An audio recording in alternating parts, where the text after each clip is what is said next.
Muy bien, esta semana estaremos comenzando con una introducción a esta serie, así que daremos un vistazo alrededor de estas declaraciones del Evangelio. Conoceremos algunos aspectos importantes. Miren, la primera parte quiero que sea prácticamente como una escuela dominical, como una enseñanza, como si fuésemos no a entrar de lleno a la predicación, sino a tener un contexto acerca de lo que quiero compartir con ustedes. Les pido por favor que estén pendientes durante todo el mensaje. Habrá información que de pronto parezca que es rápida para asimilarla tan pronto, pero yo solamente quiero ir construyendo un caso con todos ustedes y llevándolos por un camino que nos lleve a algunas cuestiones que quiero compartir con todos nosotros el día de hoy, que me parecen por demás importantes que ustedes las guarden en su mente y en su corazón. ¿Estamos listos, hermanos? Muy bien. ¿Qué tiene que no estén listos? Engáñenme. ¿Les parece? ¿Estamos listos, hermanos? Gracias. Engañan bastante bien ustedes. Muy bien. Quiero comenzar con la Biblia. Tenemos una imagen en pantalla. La Biblia, en un principio, hermanos, era una palabra que se utilizaba en plural. La palabra Biblia significa libros, por si tú no lo sabías. Es una colección de libros, es una biblioteca. Ha sido escrita por más de 1600 años o en un periodo de 1600 años a lo largo de 60 generaciones. Escrito por más de 40 autores de todas las clases sociales, incluyendo reyes, campesinos, filósofos, pescadores, poetas, estadistas, eruditos, pescadores. Escrito en diferentes lugares como en el desierto, la cárcel, las laderas de un cerro, un palacio, durante un viaje en una isla, otros en medio de los rigores de una campaña militar, algunos más en la cárcel. Escrito en diferentes estados de ánimo, esto es interesante. Algunos escribieron desde las cumbres o desde la cumbre de la alegría, y otros escribieron desde las profundidades de la tristeza, y algunos desde la desgracia y la desesperación. Escrita en 3 continentes, Asia, África y Europa. Escrito en 3 idiomas, arameo, hebreo y griego. Esto nos habla acerca de la variedad de este libro fascinante. Nos habla también de la unidad.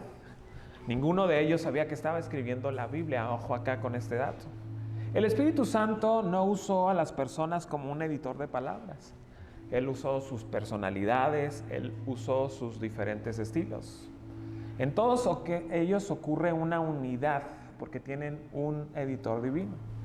40 autores humanos y un editor divino. ¿Vamos hasta aquí, hermanos? La Biblia contiene distintos tipos de libros, canciones, proverbios, libros históricos, libros proféticos, epístolas. Y hoy quiero que nosotros tengamos en cuenta algo que estaremos estudiando durante algunas semanas, que son los evangelios. Quiero decirles qué son los evangelios, y tenemos una diapositiva en pantalla.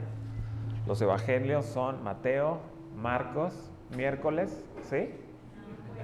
Ok. Los evangelios son una clase única de libros. No encontramos nada parecido en alguna literatura, y los llamemos evangelios. ¿Qué es un evangelio? Quiero primero decirles que no es un evangelio. Un evangelio no es una biografía. Un evangelio no es una autobiografía, porque Jesús nunca escribió ningún libro. Tampoco es una biografía normal, puesto que más de 1/3 de cada evangelio describe la muerte del Señor Jesucristo. La comparación, ahora sí les quiero decir que es un evangelio más cercana a un evangelio en la vida moderna, es un boletín informativo. Son noticias siendo anunciadas. Y aquí quiero tomarme un momento y decirles que la Biblia, para que nosotros tengamos una mejor comprensión y podamos tener o obtener una interiorización acerca de lo que estamos leyendo, es importante que la leamos en voz alta, porque por lo menos los evangelios son noticias que están siendo anunciadas, y cuando son anunciadas en voz alta tenemos una mejor comprensión. Aún más, hermanos, cuando nosotros leemos los evangelios a alguien más, existe una riqueza mayor a esa.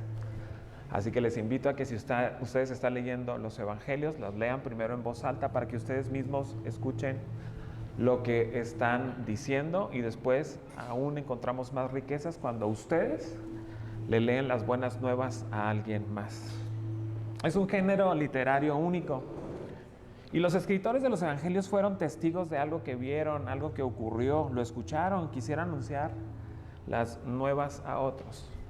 Quiero que nosotros tengamos el siguiente concepto acerca de los evangelios. Los evangelios fueron escritos por aquellos que de primera mano vieron los milagros, las hazañas, la muerte, la resurrección y la ascensión del Señor Jesucristo al cielo. Y la iglesia, de cierto modo, en el primer siglo estaba creciendo, y las personas que conocían las historias, que conocían los hechos del Señor Jesucristo estaban muriendo.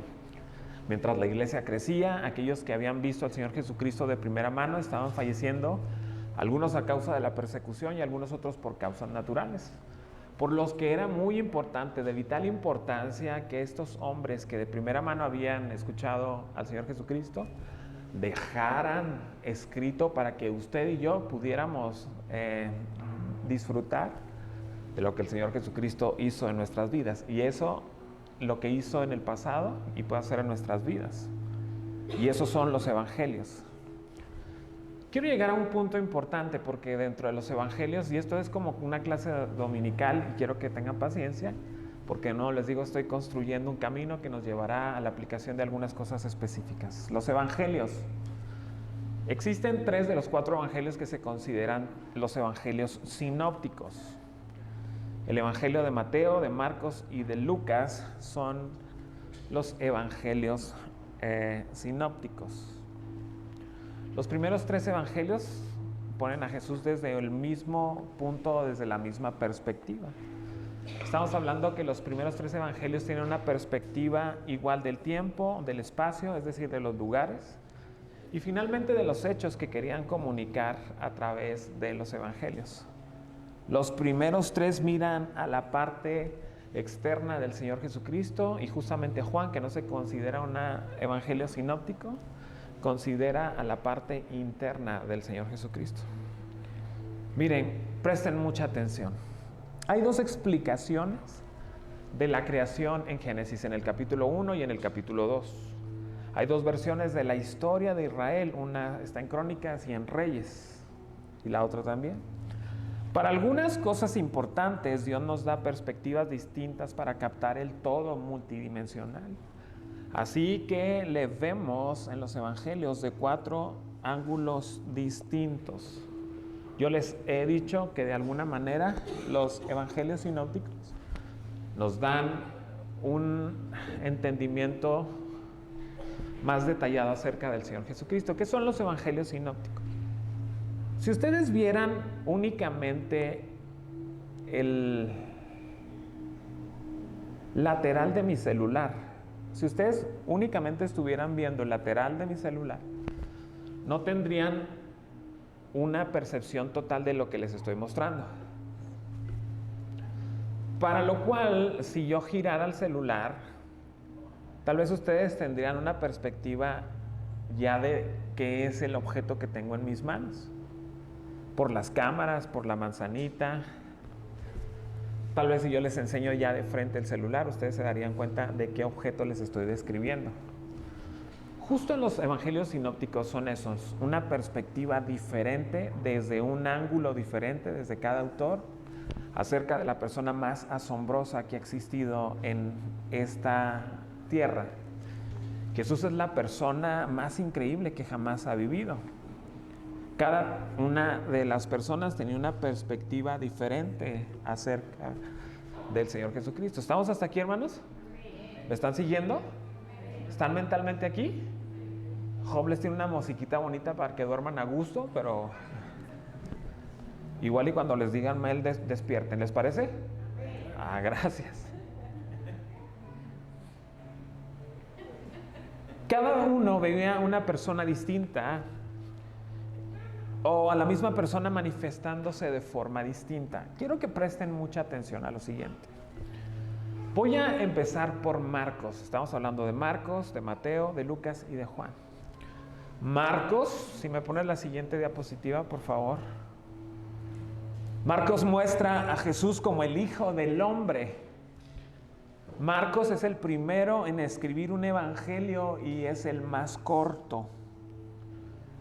Quiero compartirles algo que me pareció interesante y quiero abrir aquí un paréntesis para que ustedes tengan una comprensión del mensaje diferente desde una perspectiva que me pareció a mí por demás interesante. El nombre de Juan. Si me le pones la siguiente, por favor. No sé si alguno de ustedes sabía que Marcos tiene 3 nombres. El primero que vemos ahí es en hebreo, que es Johanna. El segundo está en latín, que es Marcus. El tercero está en griego, que es Coloboractulus. Johanna Marcus Coloboractulus. ¿Por qué es algo interesante para mí compartir lo siguiente? Pocos saben acerca del tercer nombre de Marcos, Coloboractulus. Porque Coloboractulus de alguna manera era como un apelativo que él tenía. Por lo siguiente. Coloboractulus significa, o algunos dan, o hay diferentes interpretaciones acerca de este nombre. Lo puse en rojo porque me pareció muy importante compartirlo con ustedes. Coloboractulus puede significar dedos regordetes, puede significar dedos tocones. ¿Alguien sabe qué es un tocón? Ok, un tocón es lo que queda de un árbol cuando ha sido cortado. Cuando un árbol ha sido cortado queda como un pequeño tronco, casi enterrado en la tierra. Hay algunos que llegan a decir que Coloboractulus significa manco.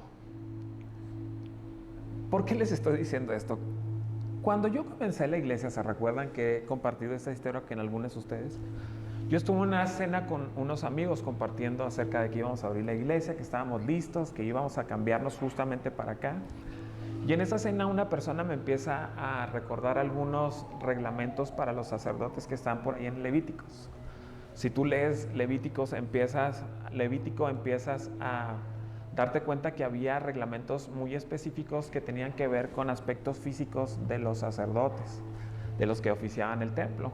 Una de las cosas que decía es que no tuviera algún miembro mutilado, que no fuera manco, cojo, ciego, tuerto, que no tuviera alguna cortadura, cicatriz, que no tuviera defectos físicos. Entonces muy amigo mío me dice: tú estás en una silla de ruedas, has leído Levíticos, vas a comenzar a ser un ministro, ¿te consideras capacitado o apto para el ministerio? Es muy bonito comenzar algo con esa buena vibra. Ahora, lo que yo no les he dicho, hermanos, es que los sillones que tenemos en nuestro lobby eran tapizados por este personaje. Y aprovecho a decir esto porque sé que en internet no nos ve nadie, y si alguien nos llega a ver en internet, por favor les pido que me guarden el secreto.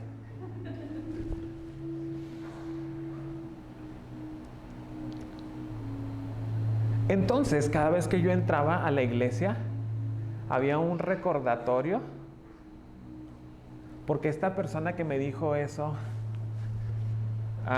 tapizó los sillones. ¿Se acuerdan que era blanco, un vinil blanco? Esta persona lo hizo. Entonces, cada vez que yo entraba a la iglesia tenía un recuerdo muy bonito, vivido, acerca de que yo no estaba capacitado para el ministerio, o que no era apto. ¿Por qué les digo esto? Porque hace algunos días vi de nuevo un video en internet de una pastora, una supuesta pastora, que decía que en la iglesia no subía absolutamente nadie que fuera manco, que tuviera un dedo corto, que estuviera cojo, que estuviera en silla de ruedas. Y la explicación más amplia que esta persona daba es que era a causa de la conciencia. A causa de la conciencia, las personas en esa iglesia sabían que ningún discapacitado con alguna falta de algún miembro no podía subir a ministrar. A lo cual me tiré en llanto, hermanos, por 3 o 4 días. Cuando estaba leyendo la historia o la biografía de Juan Marcos Coloboractulus, me di cuenta de algunas cosas en específico. ¿Alguien de pronto se recuerda una marca de jamón que era Swan? Y el jingle o el anuncio cuando decía era suantástico, ¿verdad? Es interesante cómo Dios utilizó al dedo suantásticos, al dedo regordete. ¿Me enseñas tu mano, por favor, compa gordo?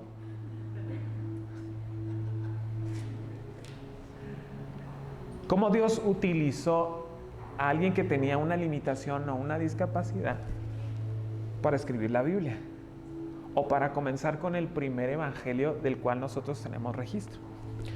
¿Saben que es tan glorioso saber que lo que la gente descarta, Dios no lo descarta?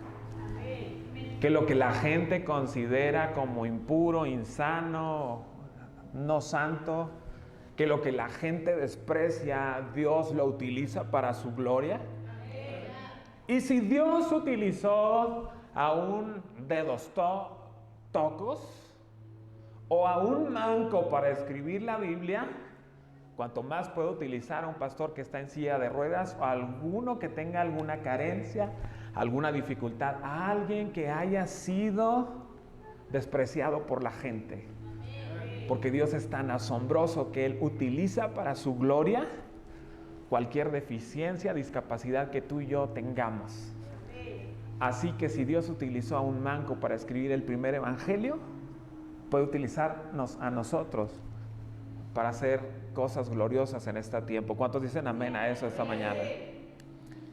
Seguimos. Mateo muestra a Jesús como el rey de los judíos. Lucas muestra a Jesús como el Salvador del mundo. Juan muestra al Hijo de Dios. Quiero compartir lo siguiente. Hay 3 etapas cuando se describe a una persona que ha muerto. La primera etapa o las primeras impresiones que tenemos de una persona que ha muerto son las primeras publicaciones, las que nos hablan de lo que esa persona hizo. Es justo Marcos el que está interesado en lo que Jesús hizo. Hechos, milagros, muerte, resurrección. La segunda etapa, cuando se muere una persona y se empieza a describir esta persona, se empieza a interesar por lo que esa persona dijo. Primero lo que hizo, después lo que dijo. Ambos, Mateo y Lucas, contienen bastante de lo que Jesús dijo. Han plasmado sus enseñanzas y lo han hecho más que Marcos. Luego, la última etapa es la biografía, cuando se quiere profundizar en todo lo que esa persona era, es decir, el carácter, la personalidad, las motivaciones, cómo era en realidad. Juan, sin embargo, no estaba interesado en lo que Jesús hizo, estaba más interesado en lo que él dijo, pero la preocupación de Juan, o la preocupación que Juan tenía, era la naturaleza interior del Señor Jesucristo. Mientras que Mateo, Marcos y Lucas nos dan una perspectiva exterior del Señor Jesucristo, Juan intenta describirnos lo que el Señor Jesucristo tenía en su interior, en su mente, en su corazón. Y esto es sumamente interesante para nosotros. ¿Me siguen hasta aquí, hermanos? Estoy en la última etapa de lo que es la escuela dominical para nosotros esta mañana. Juan omite mucho material, el Evangelio de Juan omite mucho material. Por ejemplo, no se menciona nada sobre la concepción o nacimiento de Jesús en Juan.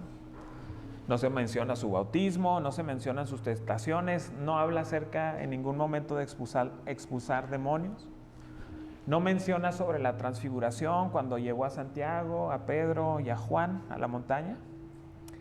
No se menciona la última cena con el pan y el vino, no se menciona la lucha que tuvo en el Getsemaní, no se menciona la ascensión, no se menciona nada acerca de la venida del Señor Jesucristo y de los acontecimientos finales.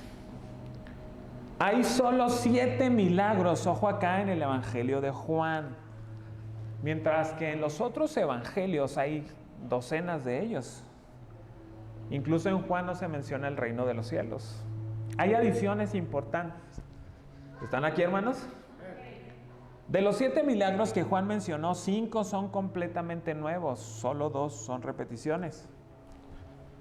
Juan cambia la palabra milagros por señales. Esto es importante para nosotros el día de hoy. Juan cambia la palabra milagros en el Evangelio según Juan por señales. Una señal apunta a algo más. El Evangelio de Juan ve a los milagros más significativos de lo que son. Tiene una perspectiva diferente acerca de los milagros. Las personas ordinarias solo están interesadas en enfocarse en el milagro. Juan, por el otro lado, está interesado hacia dónde apuntan los milagros. Mira más allá de lo que la gente está viendo o está diciendo. El lavamiento de los pies de Pedro solo ocurre en el cuarto evangelio. Es una historia importante para Juan. La mayoría de las historias que ocurren en Juan son a individuos y no a multitudes. Juan está interesado en establecer una relación profunda, sincera, sencilla, individual con el Señor Jesucristo. Estoy terminando con esta parte. Juan era un pescador de Galilea quien mantenía su propio negocio vendiendo también al por menor. Solía pescar en Galilea, pero se ve claramente que tenía conexiones en Jerusalén. Es casi seguro que vendía su pescado ahí. 5, ojo acá, probablemente 7 de los 12 apóstoles eran primos del Señor Jesucristo. Ninguno de sus 4 hermanos y sus hermanas, hasta después de la resurrección del Señor Jesucristo, creyó en Él. Después de su resurrección, ellos llegaron a ser los mejores misioneros. 2 de ellos llegaron a escribir parte del Nuevo Testamento. Estamos hablando de Santiago y de Judas. Jesús tuvo 3 apóstoles muy cercanos. Estamos hablando de Pedro, de Santiago y justamente de Juan. De estos 3 tenía aparentemente uno que era más especial que todos, que era Juan. Ojo acá, Juan cuidó hasta el día en que María murió de la madre del Señor Jesucristo. ¿Por qué no la cuidaron sus hijos si el Señor Jesucristo tenía más hermanos? Pues porque fueron asesinados muy rápidamente los hermanos del Señor Jesucristo. Y solamente le plació al Señor Jesucristo guardar a Juan y no ser muerto por asesinato, sino de llegar a una edad avanzada, porque Juan tenía un conocimiento interior del Señor Jesucristo que necesitaba ser plasmado de primera mano en el Evangelio de Juan. Por eso es por demás importante. Durante estas 5 semanas estaremos hablando de las 7 declaraciones que el Señor Jesucristo hizo en el Evangelio de Juan. Yo soy el pan de vida. La encontramos en Juan 6:35. Yo soy la luz del mundo, Juan 8:2. Yo soy la puerta, Juan 10:9. Yo soy el buen pastor, Juan 10:11. Yo soy la resurrección y la vida, Juan 11:25. Yo soy el camino, la verdad y la vida, Juan 14:6. Y la última es yo soy la vid, ustedes son las ramas o los pámpanos. Está en Juan capítulo 15, verso 5.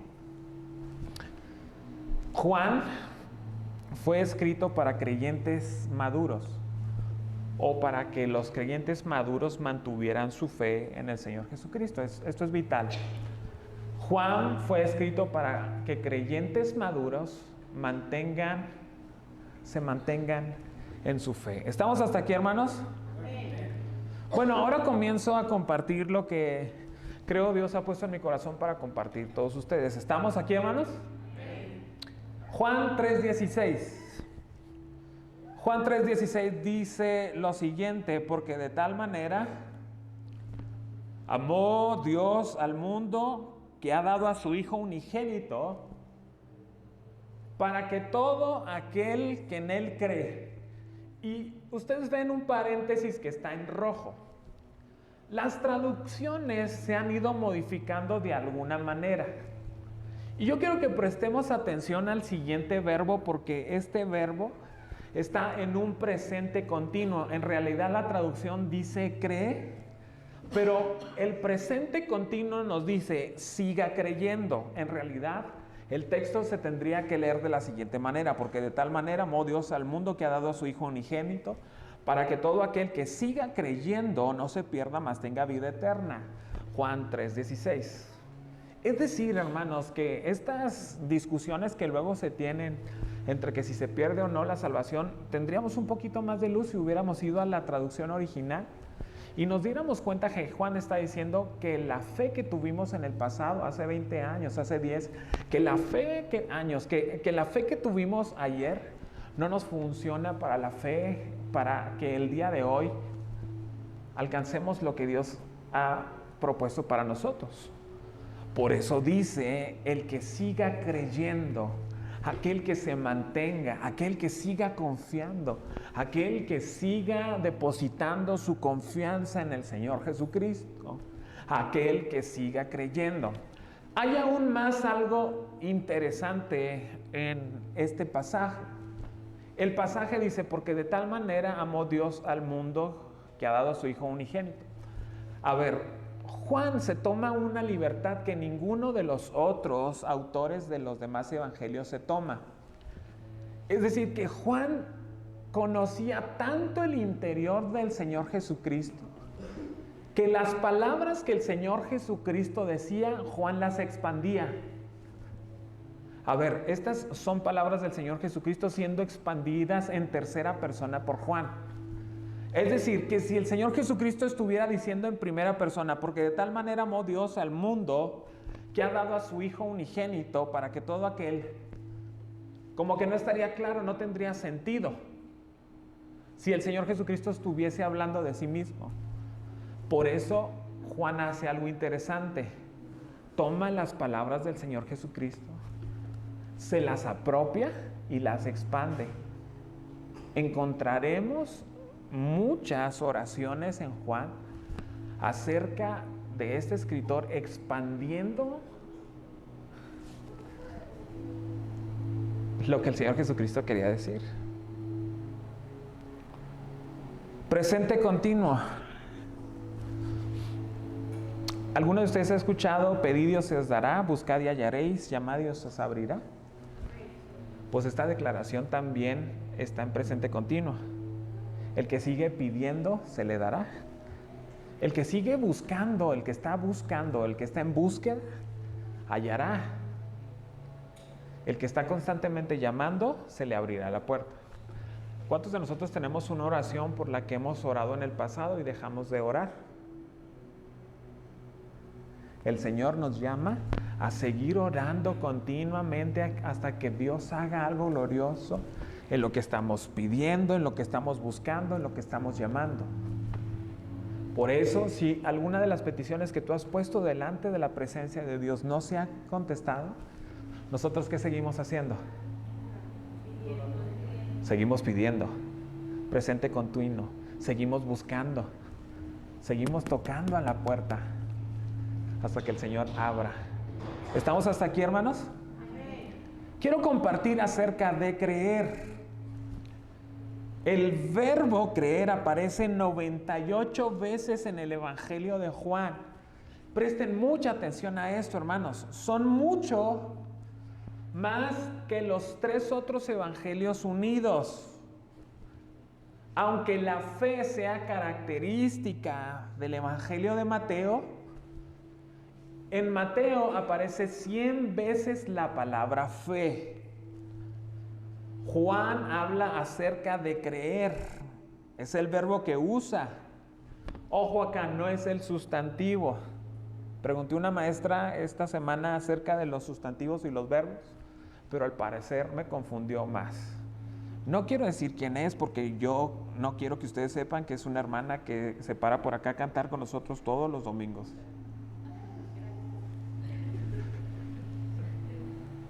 Juan raramente habla de fe, porque Juan habla acerca de creer. A ver, quiero que nosotros entendamos lo siguiente. Por favor, presten mucha atención. ¿Están aquí, hermanos? ¿Están aquí, hermanos? Engáñenme, no hay problema. ¿Sí? ¿Están aquí, hermanos? Gracias, hermanos. La fe, hermanos, La fe no es algo que se tiene, es algo que se hace.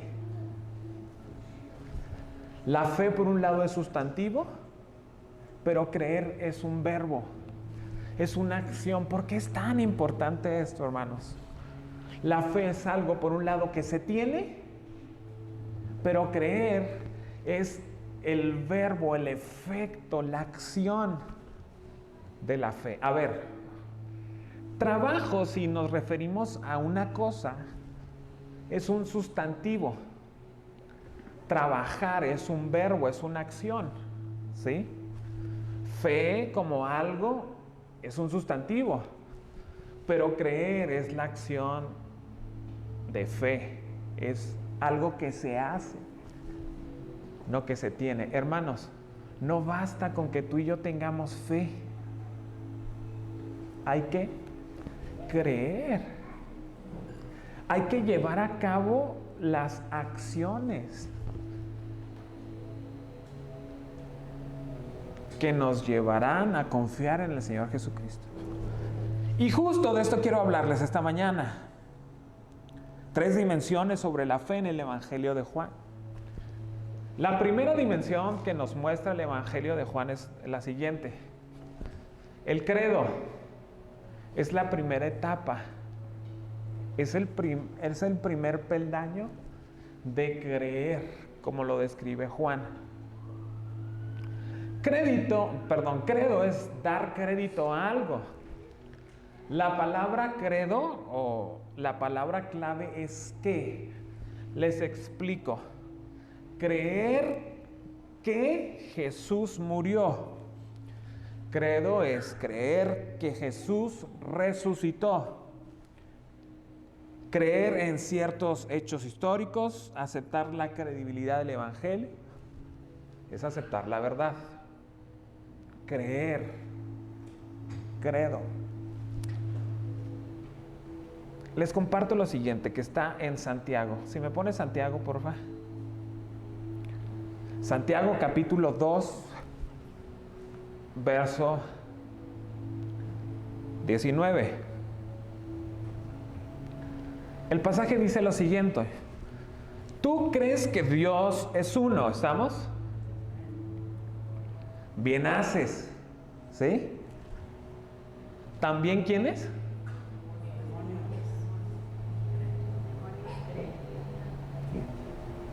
¿Cuántos creemos aquí?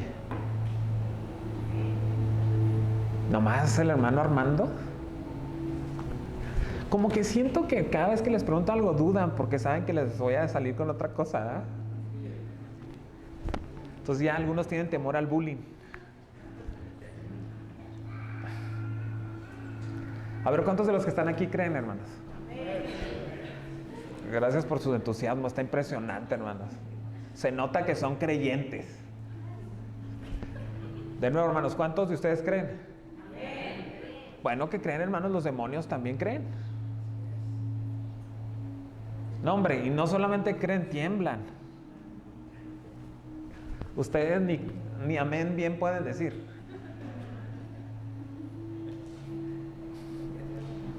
Entonces mi pregunta para todos ustedes, ¿los demonios serán salvos?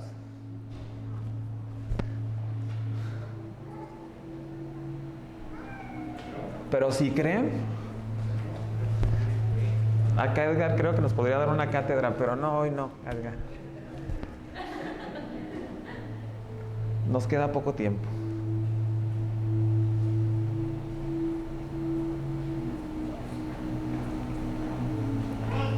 A ver, cuando el pasaje utiliza la palabra creer, no está hablando, por supuesto, de una fe que salva. Porque el credo es el principio de aceptar la verdad. Los demonios no creen para salvación. Los demonios creen en la existencia o en el ser de Dios. ¿Sí? Saben, lo reconocen. Conocían al Señor Jesucristo cuando llegaba y se enfrentaba a los demonios. ¿Qué tienes contra nosotros? Resulta que creo que a veces hay muchos cristianos que se quedan en este nivel, en esta dimensión. Únicamente saben, entienden. En su mente están las palabras. Ahí está, todos sabemos. Creemos en la existencia, creemos en la historicidad, creemos lo que dice la palabra, pero no vamos al siguiente nivel. Hermanos, muchos de los que estamos aquí podemos creer en Jesús, y unos de nosotros podemos creer aquí en el Jesús histórico, o puedes estar consciente porque es creo que. ¿Estamos aquí, hermanos? Creer es únicamente aceptar la verdad. Pero el siguiente nivel, o la siguiente dimensión a la que quiero que nosotros vayamos escalando es a la confianza. Confianza, número 2. Confianza. A ver, hermanos, ¿cuántos creen en mí? Ay, hermanos, gracias por su entusiasmo.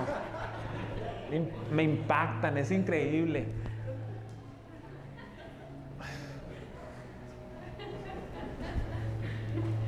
Yo creo que la gente que está aquí por primera vez va a decir, qué bonita iglesia esta.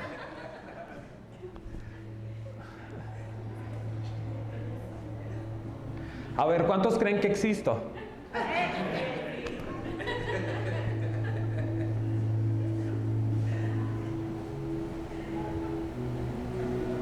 De nuevo, ¿cuántos creen en mí? Amén. Bueno, ¿me podrían dar todo su dinero para que yo se los cuide?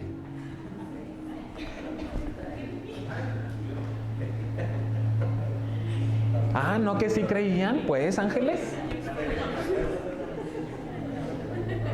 ¿Qué dices de las deudas? Que no las manejo,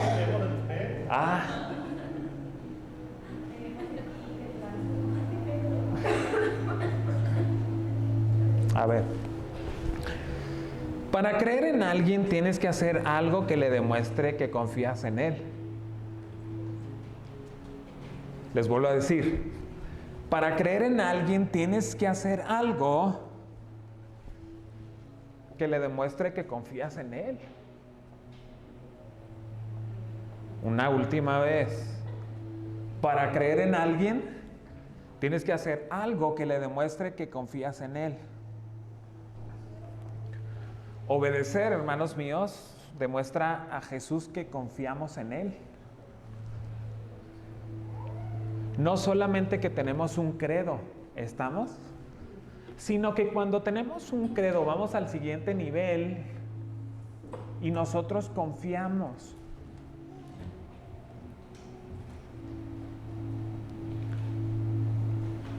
Conclusión.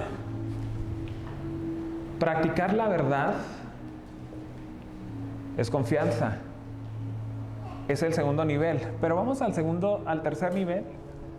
Y quiero que por favor prestes mucha atención porque estamos terminando con el mensaje. ¿Están aquí, hermanos? La tercera dimensión o el tercer escalón es seguir creyendo, justo con lo que comenzaba compartiendo con todos ustedes. Continuar creyendo. Ojo acá. Tanto en hebreo como en griego, ambas palabras, fe y fidelidad, son prácticamente la misma palabra. A veces no se sabe cuál es una y cuál es la otra. Si realmente estás lleno de fe, entonces tú eres fiel. Somos verdaderamente sus discípulos y nos sostenemos.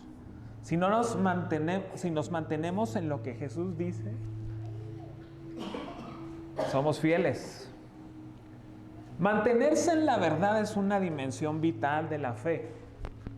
Por lo que quiero concluir con ustedes lo siguiente, hermanos míos. Si me avanzas a la siguiente diapositiva. Capital. ¿Continuamos creyendo en Jesús? Pase lo que pase. Y cueste lo que cueste.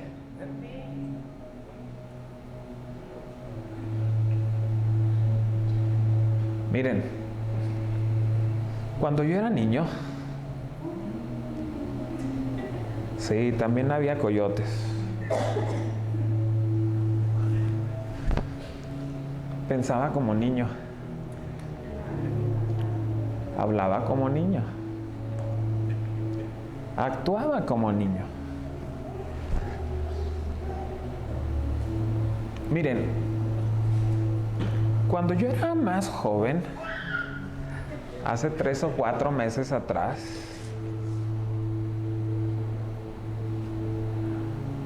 había una canción que yo me regordeaba de cantar, que decía: yo quiero más de ti, ya habitar en tu presencia, y lo menguar para que crezcas tú, cada día seré. Y luego agarraba aire para el coro. Quebranta mi corazón. A ver, ¿tú crees que ahora canto esa canción después de haber vivido un montón de quebranto?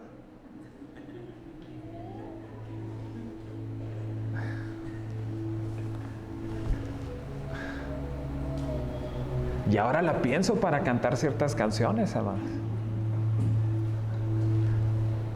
Te entrego mi voluntad a ti. Resulta que no. Mi voluntad no se la entrego a Dios. Todo lo que soy, Señor, todo cuanto tengo es tuyo. Yo quiero menguar para que crezca.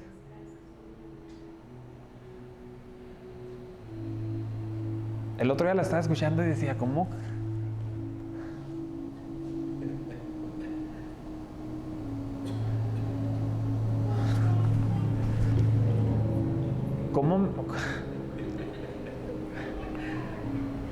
¿Cómo? Miren, hasta tartamudo salí. Y ahora no sé si me atrevo a cantarla.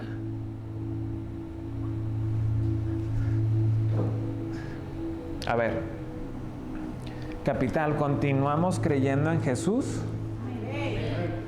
Pase lo que pase, no me digas amén, piénsalo un instante.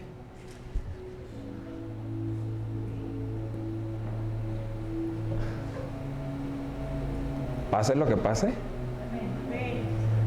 Si andas enfermo,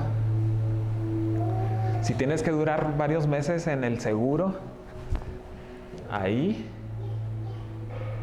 esperando una operación de corazón, ¿verdad, hermana Mari?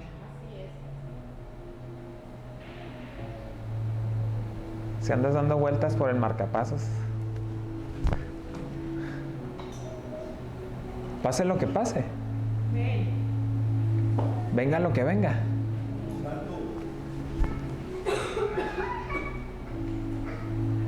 Capital, continuamos creyendo en Jesús, pase lo que pase y venga lo que venga. Nos sostenemos en la verdad. A ver, háganme un favor. Ponme la siguiente. Nos sostenemos en la verdad y quiero que me hagan un favor esta semana. Por favor, tómenle una foto a la pantalla, porque esto es más de lo que pudiésemos considerar en este momento. Nos sostenemos en la verdad. La verdad no es una propuesta. La verdad es una persona.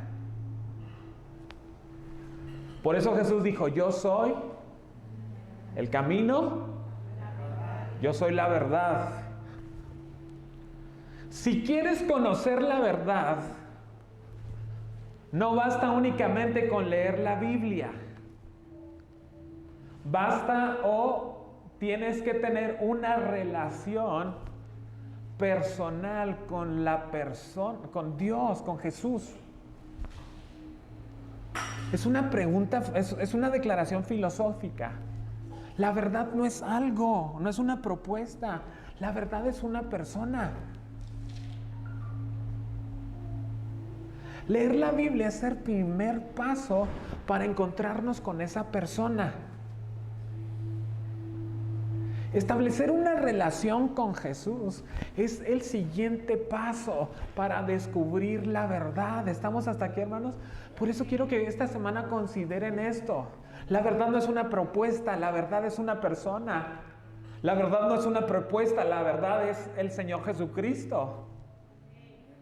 Y en la medida en que establecemos una relación personal con Él, es en la medida en que conocemos la verdad.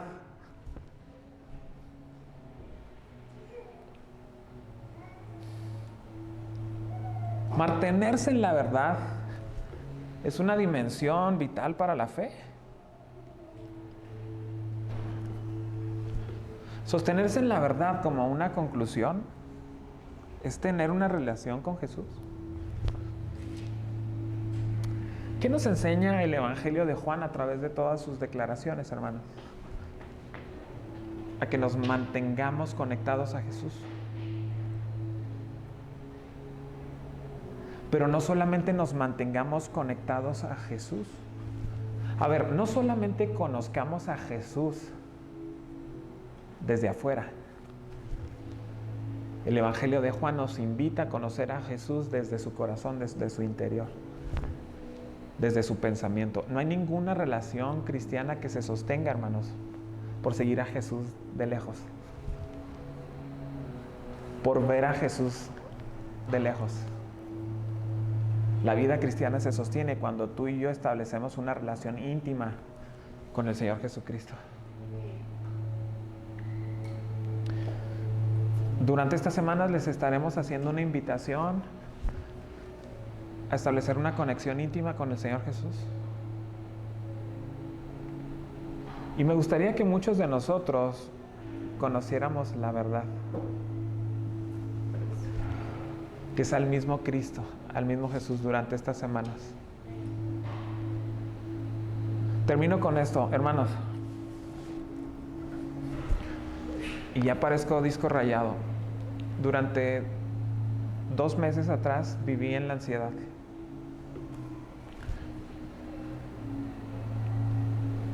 Tuve problemas irracionales con el temor. Problemas existenciales, problemas interiores. ¿Sabes cómo se resolvieron todos esos problemas? Y te lo dije. Me propuse comer con el Señor Jesucristo todos los días. Desayunaba con el Señor Jesucristo. Comía con el Señor Jesucristo. Cenaba con el Señor Jesucristo. Y yo le hablaba como si estuviésemos ahí. Y también me callaba porque sentía que Él me hablaba.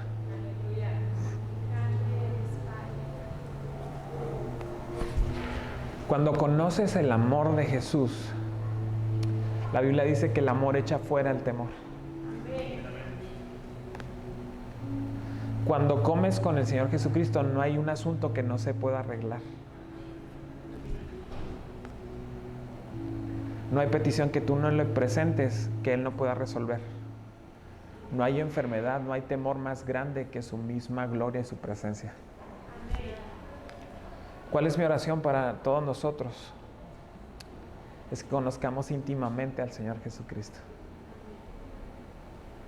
Es que desarrollemos una relación muy personal con Él. Es que si va a venir, venga lo que venga y pase lo que pase, la única forma en que podamos salir de todas esas cosas será estableciendo un vínculo muy cercano con el Señor Jesucristo. No hay otra forma. Hermanos, para aquellos que tienen tiempo en la fe que tuvieron en el pasado no es una fe que nos ayude para la salvación el día de hoy. Por eso hay que seguir creyendo. Hay que seguir buscando. Hay que seguir tocando. Hay que seguir llamando hasta que el Señor cumpla su promesa sobre nuestras vidas.